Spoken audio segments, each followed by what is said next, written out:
Hi, this is Yuying Qian. I would like to share my final project for the course Advanced Python for Data Science today.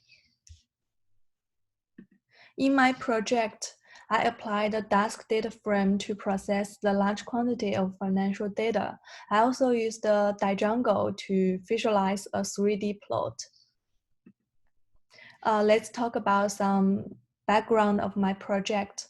In my project, I mainly do the cyber model calibration. The cyber model is a widely used model in financial industry to calculate volatilities for the derivative products. And it's a very significant step for the pricing. However, it's very hard to get the accurate parameters for the cyber model. Here, I use the large quantity of historical market data to mm, to uh, to calibrate the model and get the estimation of the parameters. As you can see on the top left, there's a formula for the cyber volatility. It is pretty complex. However, we do not need to worry too much about it. We can just use the formula. And here I wrote a cyber vol function in my Python, and we can get the cyber vol easily once we get the correct inputs. As for the data source, I have the original data from interactive brokers. This is like a trading platform. They have plenty of data, real-time markets data, and they have a API for Python. So I downloaded the data from the interactive brokers using the Python API, and then I upload the data to my S3 buckets. In my Dask data frame, I read the CSV directly from the S3 buckets. Here, then I use then I apply the lambda function in my Dask data frame directly to do some calculation.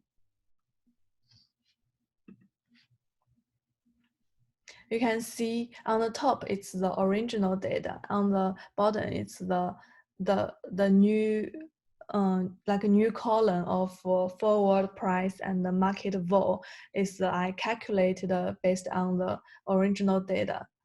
The logic here is that from the market data, we can calculate the market vol, and from the cyber model, we can calculate the cyber vol, and the market volatility and the cyber volatility should be equal with each other ideally. However, there's always errors, but our duty is to make the error smallest so that we can get the best parameters. So here I use the minimize packages from the SciPy. This function use the starting guess and the boundaries.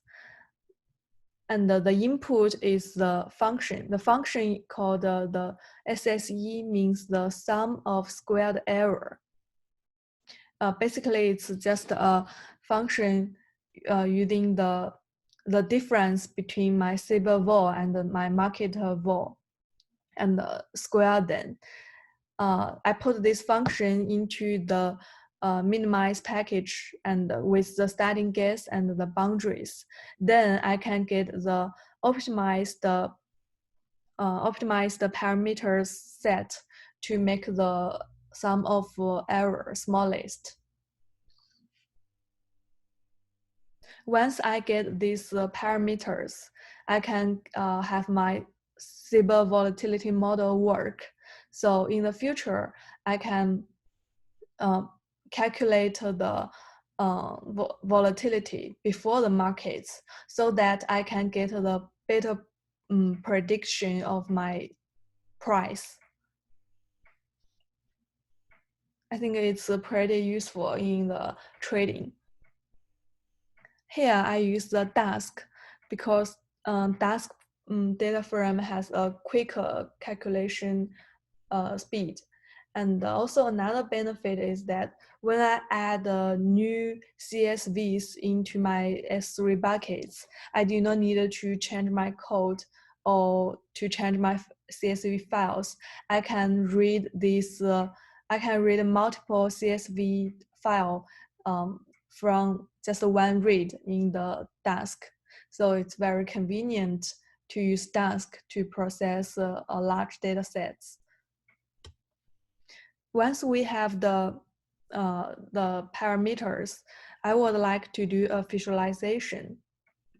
So here I apply the dijangle. As we can see, there's a lot of templates for dijangle. I used the one like similar with what we used for the PSET6, but I did some simplify. Here, what I need is a plot, a 3D plot for the using the data from my Dask data frame and just to see whether my calibration is a good one. Here, the view.py, the codes in this this Python, the code in the views.py decides largely what will show on in the server. So here I include the matplotlib function and draw the include all the codes for drawing the plot here in the view.py. And after everything, including the manage.py and the settings is good, I can run the Python manage.py run server, and it works automatically for me and call the settings, and then it give me a server link. I can click the link. You can see this is my final outputs.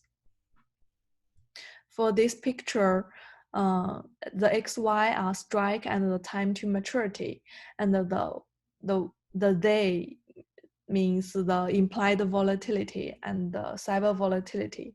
The red points are the market data for the volatility, and the blue curve is what I get from the optimized parameters.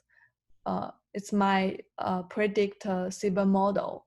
So as you can see, it's